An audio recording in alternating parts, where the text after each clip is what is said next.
Pernah dengar istilah metamorfosa? Perubahan dari ulat menjadi kepompong dan menjadi kupu-kupu. Itu tidak terjadi dalam satu malam, saudara. Tapi ada sebuah proses, ada sebuah progres, dan itu perlahan, saudara. Nah, banyak orang yang sudah menerima Yesus sebagai Tuhan dan Juru Selamat. Dia sudah mengalami kelahiran baru, tapi enggak di follow up di dalam pemuridan. Dan ini pun menjadi tidak efektif, saudara, pertumbuhan imannya. Makanya saya bersyukur kalau tagline-nya Rumah Harmoni, Rumah Pemuritan, itu indah sekali, saudara. Karena kekristenan bicara tentang kita mengalami pembaharuan budi. Nah, pertanyaan sekarang bagaimana caranya mengalami pembaharuan budi yang tidak instan itu? Ya tentunya melalui kebenaran firman Tuhan.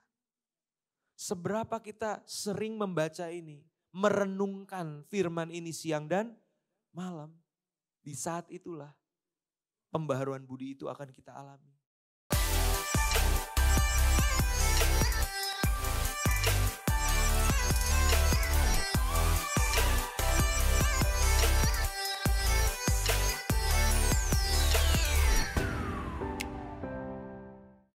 Shalom.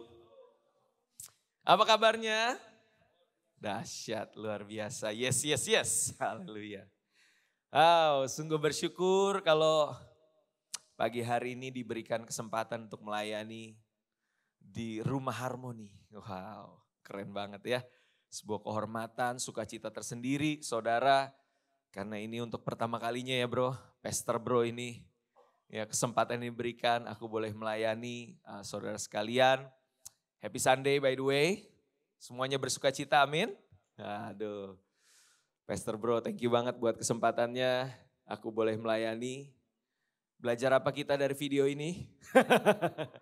Itu kalau lihat postingannya Pastor Dieter ya. Bikin ngakak, bikin ketawa, tapi ada refleksi yang mendalam ya, itu luar biasa.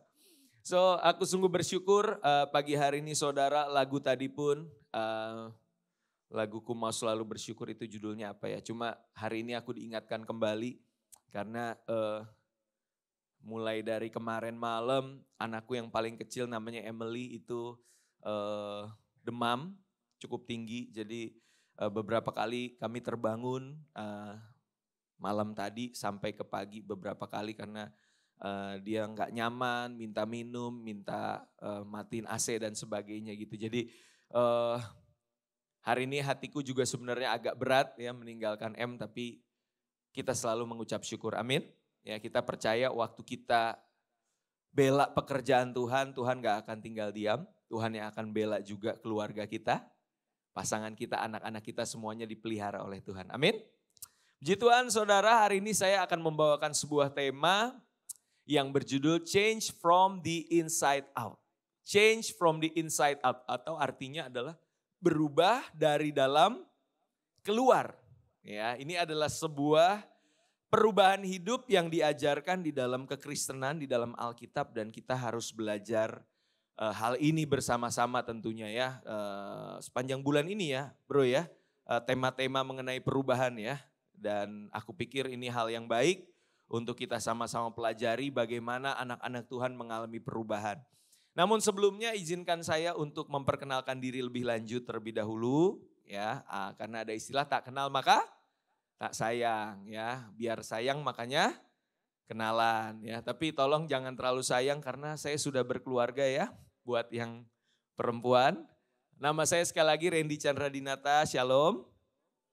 Saya sudah menikah seperti yang terlihat di atas, itu istri saya namanya Dita. Dita ini boru batu bara ya, jadi papanya Batak, mamanya Jawa ya, pejabat jadi peranakan Jawa Batak. Ya, dan kita dikaruniai 2 orang anak, yang laki-laki usia 9 tahun namanya Dominic, lalu yang perempuan namanya Emily yang lagi kurang sehat, tolong didoakan ya saudara supaya cepat sembuh. Usianya 4 tahun, nanti bulan April usianya 5 tahun, puji Tuhan. Dan kami melayani di sebuah gereja namanya GB Ebenezer di daerah Menteng, Jakarta Pusat. Ya nggak jauh-jauh amat lah ya. Jadi di sana saya dipercaya untuk melayani kaum muda, ada Master Plan Youth. Lalu juga beberapa waktu terakhir dipercaya untuk melayani di Dewasa Muda ya, Master Plan Young Couples and Professional. So saya juga melihat wajah-wajah di sini banyak yang familiar ya, wajah-wajah yang saya kenal, yang sering saya jumpai juga. So bersyukur ya, ini seperti rumah buat saya ya.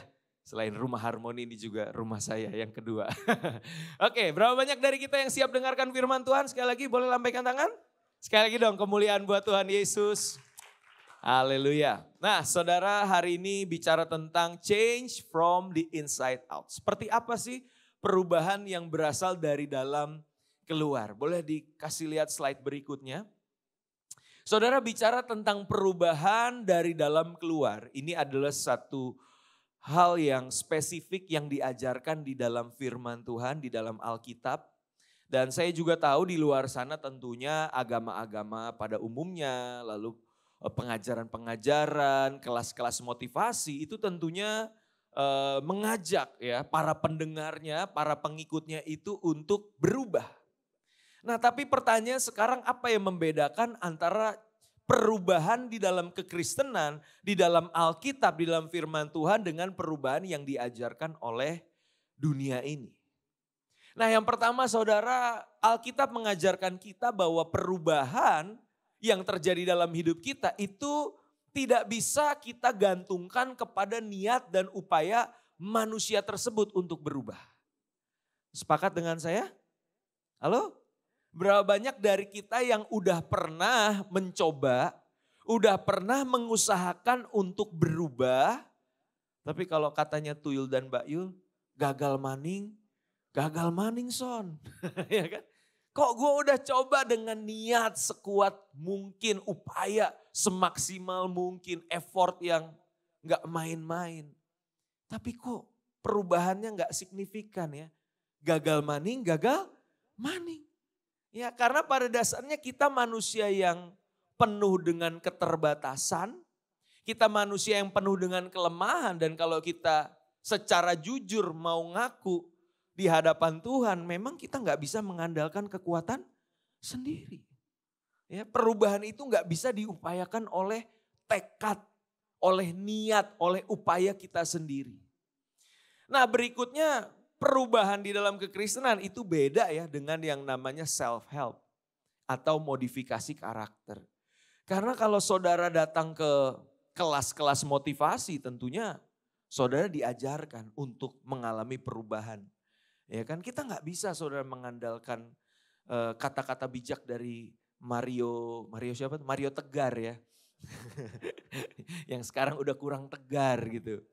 Nggak salah sih saudara mau denger Mary Riana ya, mau denger kata-kata dari motivator, that's good, nggak masalah. Tapi ingat baik saudara bahwa perubahan kehidupan yang diajarkan oleh kekristenan itu bukan sekedar self-help.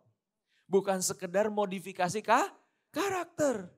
Karena di dalam kekristenan, perubahan hidup manusia itu bukan sekedar dari yang kurang baik, dipoles-poles kanan kiri, jadi baik. No. Kekristenan gak bilang ayo manusia yang kurang baik, ayo berusaha menjadi baik. Tapi kekristenan bicara tentang manusia yang sudah mati di dalam dosa. Dan mereka harus mengalami yang namanya kelahiran baru di dalam Yesus Kristus. Proyeknya bukan sekedar mengubah moral kita saudara. Proyek gereja, proyek dari pelayanan ini adalah membangkitkan manusia yang sudah mati di dalam dosa. Menjadi hidup kembali. Dan itu gak bisa pakai kuasanya Mario. Kita perlu kuasanya Yesus Kristus. Amin. Nah itu kekristenan ya. Tapi sekali lagi ya, jangan habis itu udah kita boykot semua motivator. Jangan gitu juga saudara, nanti saya dimarahin ya. Nah perubahan hidup yang diajarkan di dalam Alkitab itu selalu dimulai dari siapa saudara? Dari Allah. Amin. Dari Tuhan yang terlebih dahulu berinisiatif. Dia yang terlebih dahulu mengasihi kita. Dia yang terlebih dahulu menerima manusia berdosa di dalam anugerahnya. Di situ mulai perubahan saudara. Bukan dari kita, tapi dari siapa? Dari Tuhan. Dan itulah kekristenan. Kekristenan beda sama agama. Agama adalah usaha manusia mencari Tuhan dengan upaya, dengan niat, dengan effortnya sendiri. Mudah-mudahan ketemu Tuhan gitu kan. Mudah-mudahan. Insya Yesus gitu kan. Tapi kekristenan beda. Kekristenan itu bicara tentang siapa? Tuhan yang lebih dulu mencari manusia. Karena Tuhan yang maha tahu itu tahu persis bahwa dengan kekuatan manusia sendiri mereka gak bisa sampai ke sana. Gak bisa sampai kepada Bapa. Harus siapa yang turun? Yesus yang turun. Dan itulah perubahan dari dalam keluar yang diajarkan kekristenan, saudara. Perubahan hidup selalu dimulai dari apa? Dari hati dan pikiran yang diperbaharui oleh Roh Kudus. Saudara harus ingat baik-baik. Ini yang membedakan kekristenan dengan ajaran-ajaran di luar sana. Kita gak bisa dengan hikmat sendiri, dengan kata-kata bijak dari pemuka agama atau tokoh yang menyampaikan sesuatu di depan, gak bisa. Tapi semuanya ini dimulai dari karya Roh Kudus yang menjamah, yang mengubahkan, yang melahir barukan kita. Amin saudara. Nah berikutnya, perubahan hidup yang dari dalam keluar, itu harus selalu dimulai dengan pertanyaan why. Bilang sama saya why. Kalau kata tretan muslim, why. Nah, yang ngerti aja itu ya. Nah saudara, perubahan hidup itu kalau kita mau ngomongin tentang how atau bagaimana caranya, rasa-rasanya kita akan kehabisan energi, kita akan kehabisan motivasi. Kalau nggak lebih dulu dimulai dengan why, kenapa? Alasannya apa? Motivasinya apa sih yang mendorong saya untuk mengalami sebuah perubahan. Dan perubahan yang dari dalam keluar. Nah di dalam kekristenan ada satu hal yang sangat kuat pun sangat indah saudara. Untuk dijadikan sebuah alasan untuk berubah. Namanya adalah the gospel atau Injil. Amin. Boleh di next.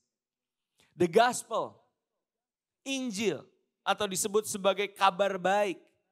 It is our strong and beautiful reason to change.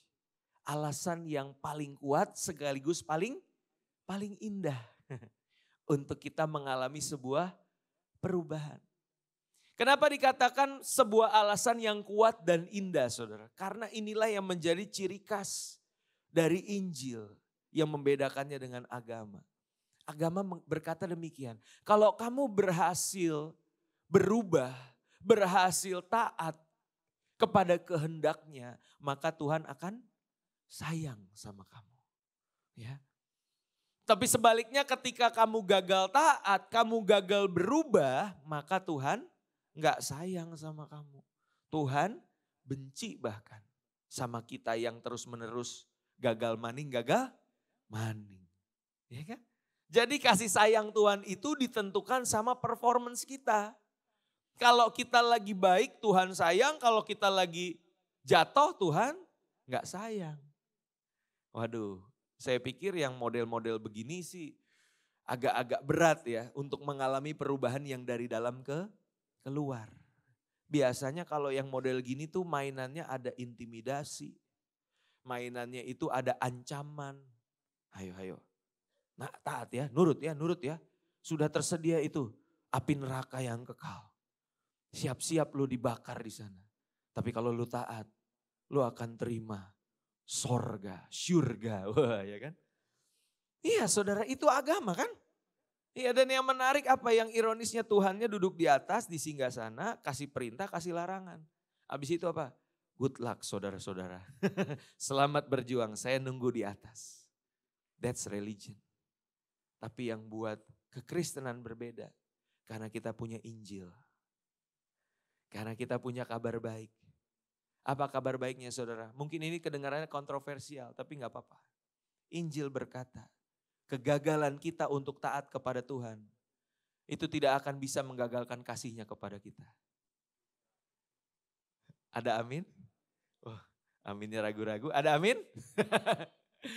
Iya karena gini. Kita nggak sadar tuh punya mindset kehidupan beragama tuh udah nancep di pikiran nih. Jadi yang namanya kalau kita berhasil perform, Tuhan akan sayang sama kita, dielus-elus gitu, dipeluk, dikasihi. Tapi waktu kita gagal, aduh kita disindir-sindir, dicaci maki, direndahkan, dipandang hina. Benar gak saudara? Berapa banyak dari kita yang tumbuh berkembang dari sebuah generasi yang fatherless. Di mana orang tuanya itu mungkin hadir tapi gak berperan. Akhirnya timbul kan mindset, oh kalau sama papa saya sih dulu, kalau saya berhasil itu dibilangnya gini, ya gitu doang semua anak juga bisa digituin. Tapi kalau gagal saya udah kayak orang paling hina di dunia dicaci maki. Ya kan, itu kan menemani tumbuh kembang anak-anak generasi X, Y ya mungkin. Yang Z udah mulai belajar parenting dan sebagainya, tapi kan dulu kita bertumbuh di situ, akhirnya apa mindset berhasil disayang, kalau gagal ditendang itu udah tertanam nih di benak kita. Sehingga ketika Injil berkata bahwa I love you no matter what, I love you even in your darkest point, I still love you, itu kayak sesuatu yang asing buat kita. But that's the beauty of the gospel. Ya, dan saya percaya cinta yang seperti ini, cinta yang mengubahkan orang dari dalam keluar. Bukan intimidasi, bukan diancam. Awas lu ya, kalau ketahuan selingkuh, gue pites lu, ya kan? Gue putusin lu, gue tinggalin lu. Wah, akhirnya orang taat setia karena terpaksa, karena terintimidasi, saudara. Nah, ada satu statement yang juga gak kalah kontroversial ya, saya suka nih kalau gini-gini ya. Pastor Chris Manusama atau biasa kita panggilnya Om Chris. Om Chris pernah bilang gini, kalau Tuhan berhenti mengasihimu selama 5 menit artinya apa? Dia sedang berhenti jadi Tuhan selama 5 menit. Tidak ada momen di dalam hidup kita di mana Tuhan berhenti sayang sama kita. Karena Tuhan yang kita sembah, dia bukan cuma Tuhan yang maha pengasih lagi maha penyayang. But God is love. Pribadinya itu kasih. Gak mungkin pribadi yang adalah kasih itu berhenti mengasihi kita cuma karena kita gagal taat sama dia. Dia tetap sayang sama kita. Sekalipun memang ada konsekuensinya sih. Sekalipun di dalam rasa sayangnya ada juga rasa sedihnya. Ada juga rasa kecewanya, kenapa sih? Aku punya rancangan yang indah, aku punya rancangan yang terbaik buat kamu, tapi kamu memilih jalan yang lain. Dia bukannya marah, dia bukannya pengen menghukum, tapi dia pengen menolong. Itu hatinya Bapa, saudara. Ya, dan percayalah Tuhan gak bisa berhenti mengasihi kita. Karena dia adalah kasih, amin. So saudara kalau hari ini merasa diri gak layak, merasa diri aduh Tuhan kayaknya udah enek ngelihat gua gitu kan. Udah kalau mandang gua tuh sinis, penuh dengan penghakiman gitu. Enggak saudara, dia tuh Tuhan yang selalu membuka tangannya bagi kita. Ya sekotor apapun kita, serusak apapun kita, di mata dia kita tetap indah dan berharga. Ya itu tanamkan di hati kita, di pikiran kita saudara. Makanya kalau saya pelayanan di generasi muda, anak youth itu sering banget nanya, Kak, kira-kira Tuhan masih terima saya enggak ya? Saya udah jatuh Kak ke dalam dosa, saya udah rusak Kak. Masa lalu saya hancur Kak, kira-kira Tuhan bisa enggak ya terima saya? Tunggu saya udah bener dulu kali ya Kak ya. Tunggu saya udah bersih-bersih dulu kali, sudah kembali fitri Kak. Wah. Ya kan kembali ke fitrahnya baru saya diterima Tuhan. No. Kebalik saudara.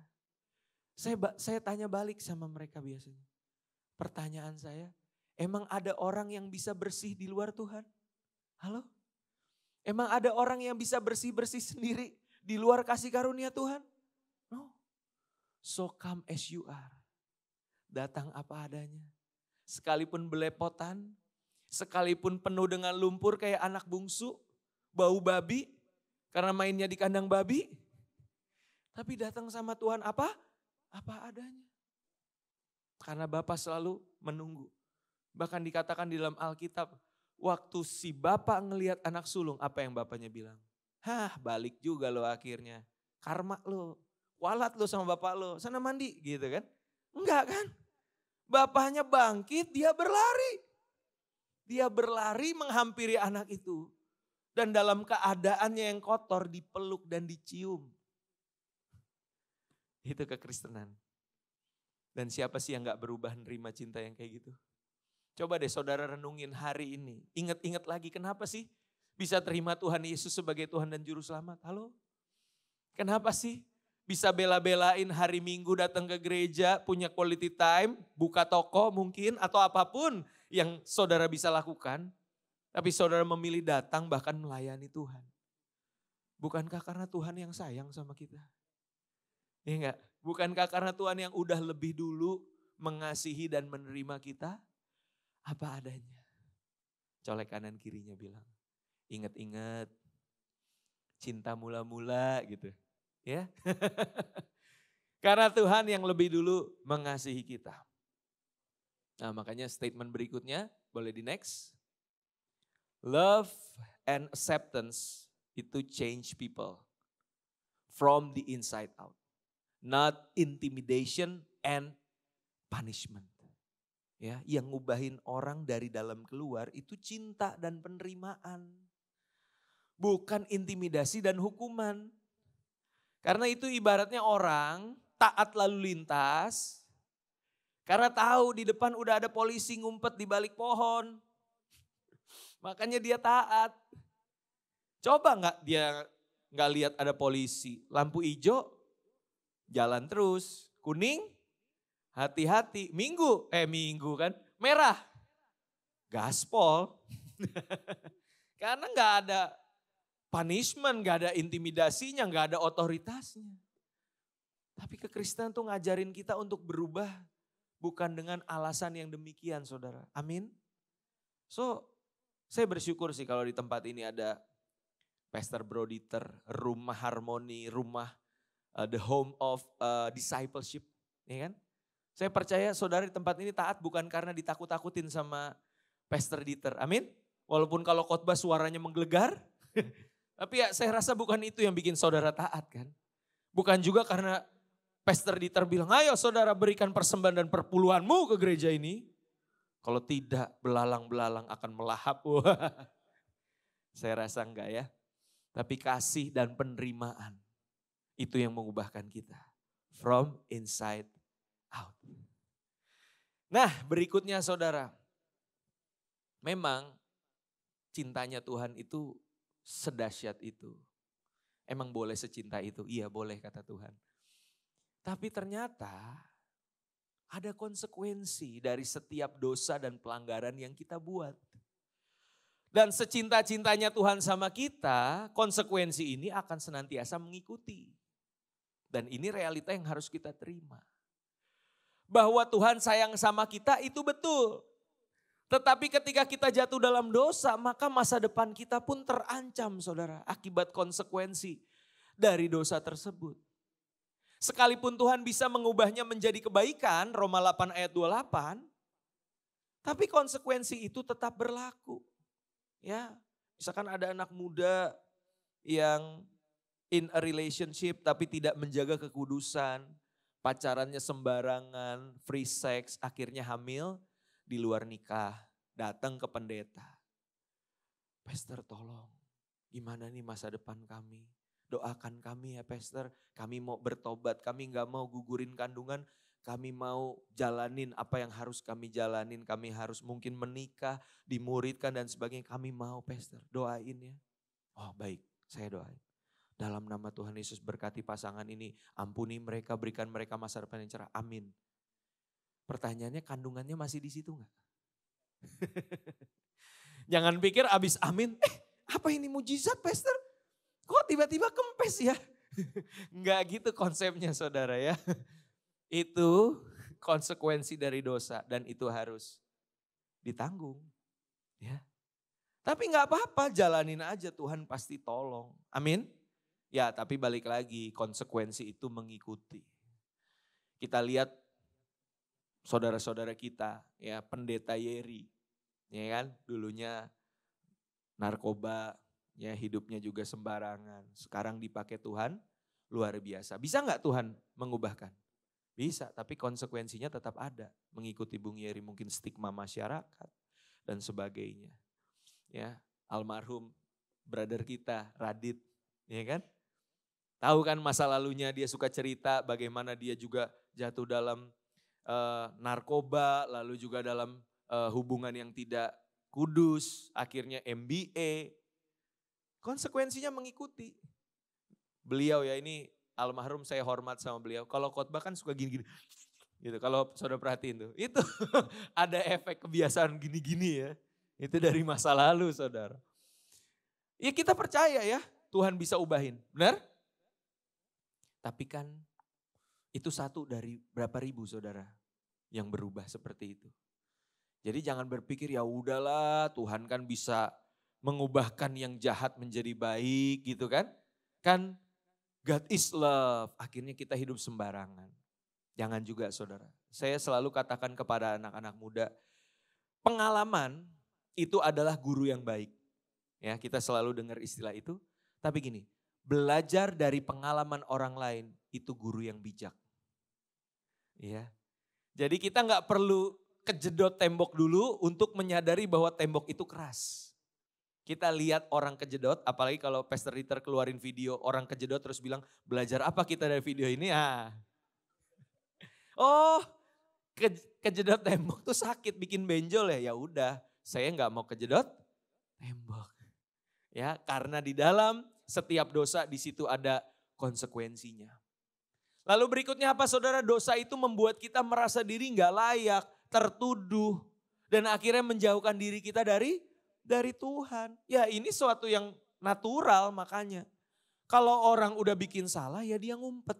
Ingat Adam dan Hawa kan begitu kisahnya. Mereka bersembunyi.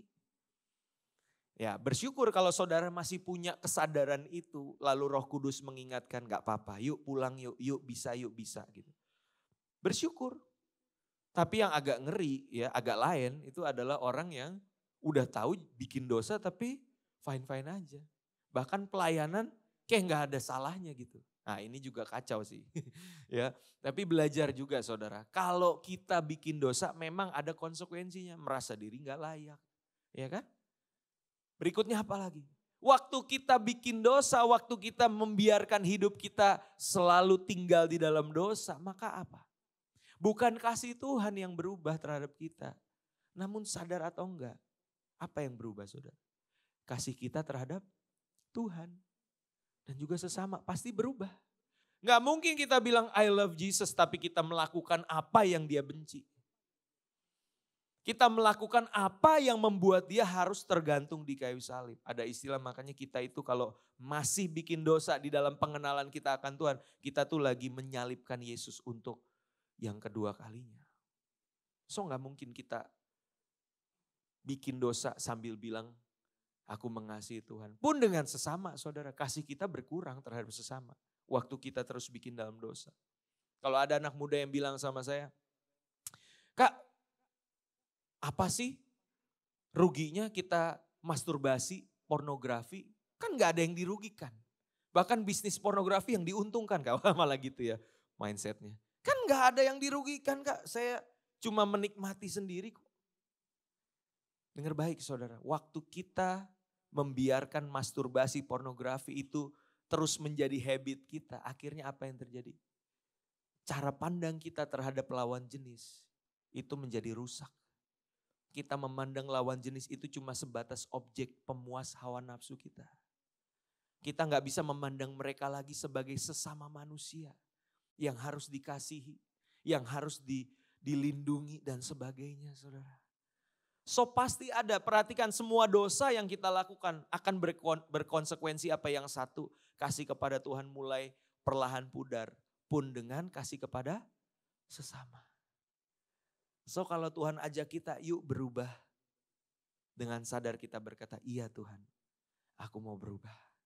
Amin saudara. Nah kita udah belajar why-nya ya tentang kenapa kita perlu berubah, alasannya apa. dan konsekuensinya. Sekarang berikutnya baru kita bicara tentang how to change from the inside out. Gimana caranya? Karena motivasi aja tanpa langkah-langkah kan juga kurang pas ya. Rasanya harus ada how-nya. Nah minimal ada 4 hal yang kita perlu lakukan saudara. Yang pertama, kita perlu sadari keberdosaan kita. Oke? Selama kita merasa diri baik-baik saja, merasa diri tidak perlu pertobatan ya maka kita nggak merasa diri perlu berubah. Tapi waktu kita menyadari diri kita adalah orang yang berdosa. Orang yang telah memiliki kehidupan yang jauh dari Tuhan. Ketika kita memandang Alkitab, kita menyelidiki Alkitab, kita menyadari bahwa hidup saya itu sangat bertolak belakang ya sama pengajarannya Tuhan Yesus. Di situ kita merasa diri berdosa. Makanya Yesus pernah berkata di Matius 9 ayat 12 sampai 13, saya bacain versi bahasa Indonesia masa kini. Yesus mendengar pertanyaan mereka lalu menjawab, orang yang sehat tidak memerlukan dokter, hanya orang yang sakit saja. Aku datang bukan untuk memanggil orang yang apa saudara? Menganggap dirinya sudah baik. Artinya baik atau enggak? Sebenarnya enggak baik, cuma nganggap, cuma ngaku-ngaku. Dirinya sudah baik. Melainkan Yesus memanggil orang yang dianggap hina. Yang menyadari dirinya ini berdosa. Nah di situ saudara. Perubahan yang dari dalam keluar itu harus dimulai dengan humility. Kerendahan hati. Bukan kerendahan hati, lebih tepatnya sadar diri. Bahwa aku ini orang berdosa. Coba lihat orang yang datang ke bait Allah. Yesus kasih perumpamaan. Ada 2 orang kan? Satu orang Farisi, dia berdoa, bersyukur kepada Tuhan. Tuhan terima kasih, aku gak sama seperti semua orang lain. Aku taat, aku lakukan ibadah, aku kasih perpuluhan dan sebagainya. Tidak seperti pemungut cukai itu Tuhan. Terima kasih Tuhan. Dia tidak merasa dirinya butuh Tuhan. Dia merasa sudah hebat, sudah bisa. Tapi sebaliknya si pemungut cukai, dia tidak berani menengadahkan wajahnya ke langit. Dia merunduk sambil memukul diri dan berkata, ya Tuhan ampunilah aku sebab aku orang berdosa. Di posisi itu kata Tuhan siapa yang dibenarkan? Justru pemungut cukai. Bukan karena kelakuannya tapi karena sikap hatinya. Dia sadar I am a sinner. Dan saudara sebelum engkau melihat Injil sebagai good news. Sebelum engkau menyadari dirimu adalah orang berdosa, maka engkau tidak akan memandang Injil sebagai kabar baik. Karena Injil akan menjadi kabar baik bagi orang-orang yang sadar bahwa aku orang sakit. Aku butuh dokter. Aku butuh juru selamat. Ya, colek kanan kiri yang bilang, sadar diri weh. Sesama pendosa dilarang saling mendahului untuk menghakimi, betul. Ya, jadi yang pertama sadar dulu aku berdosa. Baru yang kedua apa? Yang kedua minta sama Tuhan hati yang baru. Waktu kita sadar hati kita ini rusak, hati kita ini bobrok, hati kita ini adalah pabrik berhala, kerjaannya bikin dosa, baru kita sadar. We desperately need a new heart, Tuhan. Aku butuh hati yang baru. Dan hati yang baru akan disediakan bagi orang yang sungguh-sungguh berseru. Dengan segenap hatinya berkata, Tuhan aku gak bisa, aku butuh hati yang baru. Yesaya 36 ayat 26 sampai 27. Baca bersama yuk, 2, 3. Kamu akan kuberikan hati yang baru dan roh yang baru di dalam batinmu. Dan aku akan menjauhkan dari tubuhmu hati yang keras dan kuberikan kepadamu hati yang taat. Rohku akan kuberikan diam di dalam batinmu dan aku akan membuat kamu hidup menurut segala ketetapanku dan tetap berpegang pada peraturan-peraturanku dan melakukannya. Wow. Ini sebuah kabar baik saudara buat setiap kita yang tadi di awal berseru gagal maning. Gagal maning. Ini ayat pertobatan saya saudara 2009. saya ikut Bible study. Waktu itu yang mimpin Pastor Christopher Tapiheru. Beliau itu waktu itu masih jadi pacarnya cici saya. Jadi belum menikah ya. Jadi masih calon kakak ipar. Dulu saya nggak suka baca Alkitab, saudara. Saya kerjaannya itu main futsal. Ada yang suka main bola di sini? Ya. Main futsal, pacaran, makan, tidur. Itu aktivitas saya. Jadi kalau disuruh Bible study itu ngapain gitu. Rugi dong gitu kan. Saya punya waktu yang lain untuk bersenang-senang. Ini kok disuruh Bible study. Tapi cici saya nggak pernah menyerah sama saya. Saya bersyukur kalau hari itu saya dipaksa-paksa. Ren, ayo dong Bible study. Ini Kristo lo yang pimpin, masa lo nggak pernah datang gitu. Karena jadwalnya itu Kamis malam, saudara ya. Jadi tiap Kamis malam tuh jadwal saya main bola juga. Tapi akhirnya ya udahlah karena terpaksa. Awalnya terpaksa datang, dengerin gitu. Waduh, itu zaman itu Kristo lagi cinta mula-mula. Saudara, jadi dia kalau bawain Bible study tuh bisa slide-nya ada 50. 2,5 jam sampai 3 jam kita Bible study. Tengah-tengah Bible study dia bisa nangis sendiri, bayangin tuh. Yang khotbah nangis, yang jemaatnya ikut nangis kan. Pendeta kita nangis gitu kan. Tapi itu yang kita lakukan awal mula, kenapa begini ya. Tapi sekali, 2 kali, 3 kali datang. Itu kayak firman Tuhan tuh nusuk-nusuk hati. Tapi semakin ditusuk, semakin ketagihan. Semakin datang lagi, datang lagi. Dan saya ingat betul 6 bulan saya ikut Bible study. Bulan ke-6. Satu malam saya lagi duduk di kamar. Lagi saat teduh sendiri baca Alkitab. Tiba-tiba ada satu momen yang saya gak pernah lupa. Tuhan tuh kayak neken hati saya sedemikian rupa. Saya gak bisa duduk, gak bisa berlutut. Saya cuma bisa tiarap. Waktu saya tiarap saya nangis sejadi-jadinya. Kayak Tuhan tuh kayak flashback betapa saya itu berdosa. Saya cuma bisa bilang Tuhan ampuni aku gak layak, aku berdosa di hadapan Tuhan. Tapi di saat yang sama aku ngerasain Tuhan itu memeluk aku. Tuhan itu sayangin aku dan bilang gak apa-apa, it's okay. Kamu mulai yang baru bersama saya.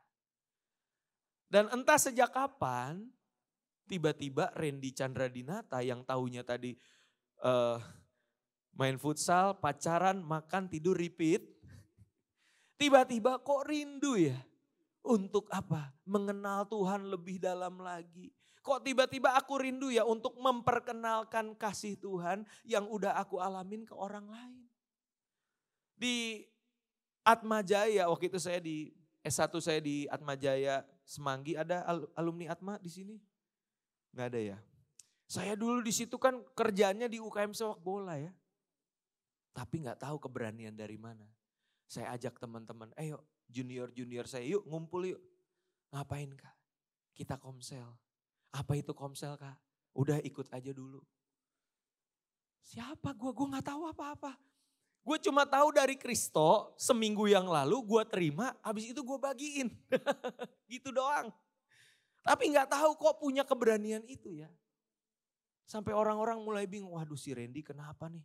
Tiba-tiba begini. Dulunya kerjaannya pacaran main bola, sekarang kok baca Alkitab kayaknya kesetanan dia. Enggak, gue bilang enggak kesetanan, ketuhanan. Kan saya enggak robek-robek Alkitab, saya ngajak baca Alkitab. Tapi di situ saya mulai renungkan kenapa ya. Ternyata Tuhan udah ganti hati saya. Hati yang lama tuh diganti, hati yang keras, hati yang enggak bisa taat diganti sama yang baru. Hati yang desire-nya itu Tuhan. Hati yang kerinduannya itu gimana caranya aku kenalin Yesus kepada orang-orang di sekitarku. Berapapun harganya aku mau bayar. Dan itu cuma bisa kalau hati kita diganti. Kalau pelayanan pakai hati yang lama ya, yang ada gontok-gontokan gak lama. Yang ada ribut sendiri. Karena fokusnya bukan Tuhan, hati yang baru itu desire-nya Tuhan. Tapi apakah kalau udah diganti hatinya yang sama yang baru, abis itu gak bisa bikin dosa, udah kebal dosa? Enggak juga saudara. Kadang kita bisa tertrigger, kita bisa terpacu kembali untuk bikin dosa yang sama. Tapi penyesalannya beda loh saudara. Waktu kita bikin dosa asal gak ketahuan, tadinya kan happy ya.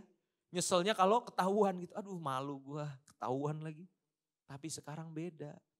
Bikin dosa nikmatnya sebentar, habis itu penyesalannya panjang. Dan kita merasa kayaknya gue bukan di sini lagi deh tempatnya. Kayaknya habitat gue udah bukan di sini lagi.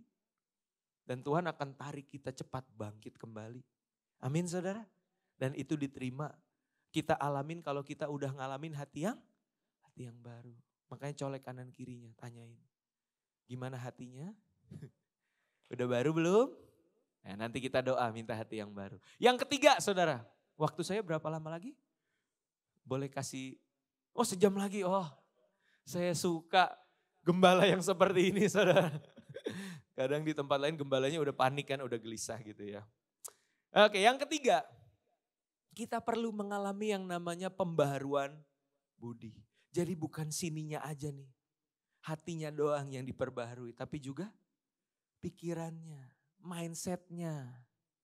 Ya, bagaimana kita memandang kehidupan itu diubahkan mulainya dari sini saudara. Roma 12 ayat yang kedua, baca bersama lagi, 2, 3. Janganlah kamu menjadi serupa dengan dunia ini, tetapi berubahlah oleh pembaharuan budimu. Sehingga kamu dapat membedakan manakah kehendak Allah, apa yang baik, yang berkenan kepada Allah, dan yang sempurna. Saya percaya ayat ini udah sering pasti Pastor Dieter bahas ya, diucapkan pasti itu udah sering sekali. Nah saudara, yang namanya kita mengalami pembaharuan budi, itu adalah sebuah proses yang tidak instan. Kata berubahlah oleh itu bahasa Yunaninya metamorfoste. Pernah dengar istilah metamorfosa? Perubahan dari ulat menjadi kepompong dan menjadi kupu-kupu. Itu tidak terjadi dalam satu malam saudara. Tapi ada sebuah proses, ada sebuah progres, dan itu perlahan saudara. Nah banyak orang yang sudah menerima Yesus sebagai Tuhan dan Juru Selamat. Dia sudah mengalami kelahiran baru tapi enggak di follow up di dalam pemuridan. Dan ini pun menjadi tidak efektif saudara pertumbuhan imannya. Makanya saya bersyukur kalau tagline-nya Rumah Harmoni, Rumah Pemuritan itu indah sekali saudara.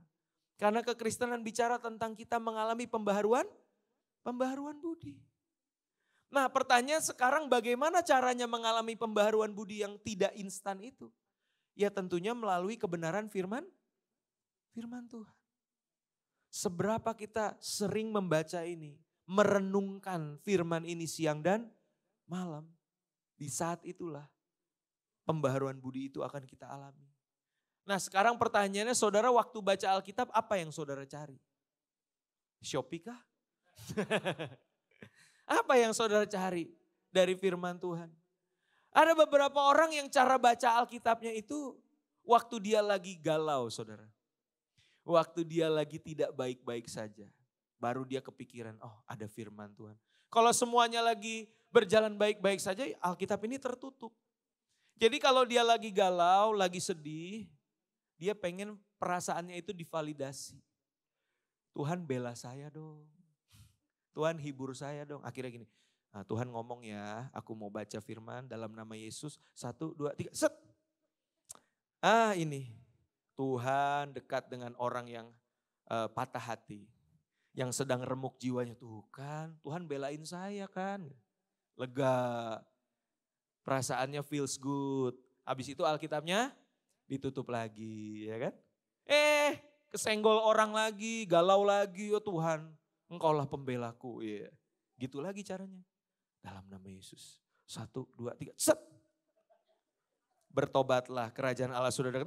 Ini bukan buat saya, ini buat musuh saya. Wah. Cocok logi saudara ya. Jadi dia comot-comot ayat yang sesuai keinginan dia. Pertanyaan itu Tuhannya siapa? Jangan-jangan perasaannya jadi Tuhan. Halo?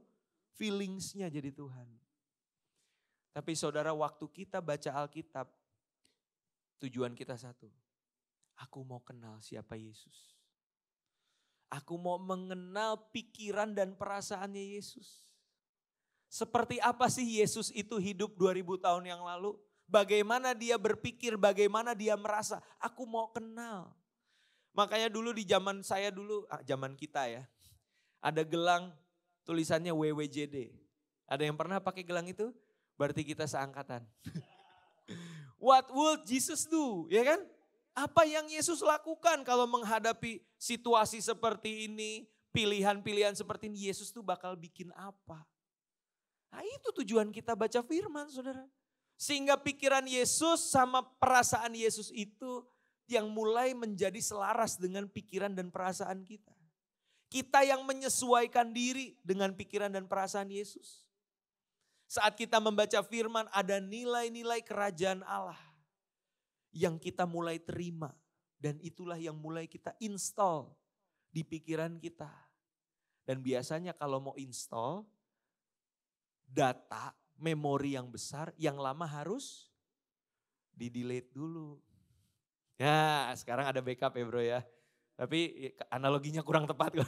Lu sih pakai backup-backupan. Di-delete gitu ya. Di-delete. Supaya memorinya cukup. Nah sedangkan kita tuh seringnya apa?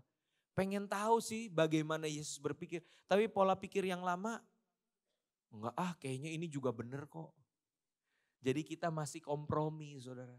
Kita masih tebang pilih mana yang saya bisa keep, mana yang saya lepas. Tapi percayalah kalau mau berubah dari dalam keluar, terima kebenaran firman Tuhan sebagai kebenaran yang absolut. Amin. Kebenaran yang benar-benar berasal daripada Tuhan. Mengalami pembaharuan budi. Yang terakhir saudara. Yang terakhir. Tentunya perubahan itu tidak selalu harus langsung viral, langsung signifikan, langsung besar gitu ya. Perubahan itu biasanya dimulai dengan langkah-langkah kecil. Baby step istilahnya. Dan kebenaran pada akhirnya kalau kita udah mengerti, kita udah pelajari, pada akhirnya kebenaran itu harus dihidupi.